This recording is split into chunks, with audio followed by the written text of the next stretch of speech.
En ce temps-là, parut un édit de César Auguste, ordonnant un recensement de toute la terre. Ce premier recensement eut lieu pendant que Quirinius était gouverneur de Syrie. Tous allaient se faire inscrire, chacun dans sa ville. Joseph aussi monta de la Galilée, de la ville de Nazareth, pour se rendre en Judée, dans la ville de David, appelée Bethléem, parce qu'il était de la maison et de la famille de David, afin de se faire inscrire avec Marie, sa fiancée qui était enceinte. Luc 2, versets 1 à 5. Avez-vous déjà pensé à quel point il est incroyable que Dieu ait ordonné à l'avance que le Messie naisse à Bethléem, comme la prophétie dans Michée 5, 2 le montre, et qu'il ait décrété les choses de telle sorte que le moment venu, la mère et le père légal du Messie ne vivaient pas à Bethléem mais à Nazareth.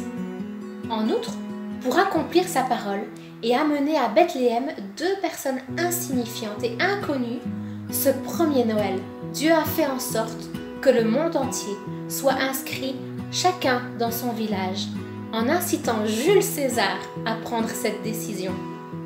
Un décret pour le monde entier, afin de déplacer deux personnes de 112 km. Vous êtes-vous déjà senti comme moi, petite et insignifiante dans un monde de 7 milliards d'habitants, où toute l'actualité a pour sujet les grands mouvements politiques, économiques et sociaux, et les personnes exceptionnelles ayant une signification mondiale, beaucoup de pouvoir et de prestige?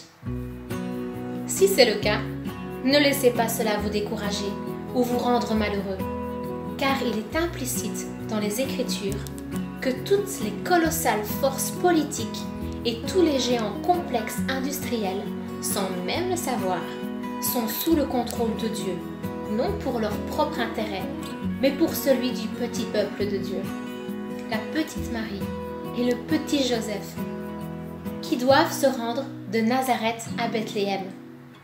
Dieu dirige un empire pour accomplir sa parole et bénir ses enfants.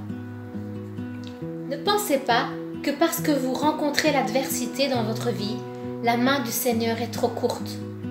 Ce n'est pas notre prospérité ou notre renommée, mais notre sainteté qu'il cherche de tout son cœur. Et à cette fin, il dirige le monde entier, comme le dit Proverbe 21, verset 1. Le cœur du roi est un courant d'eau dans la main de l'Éternel. Il l'incline partout où il veut. Et il l'incline toujours en direction de ses desseins éternels, de salut et de sanctification pour son peuple.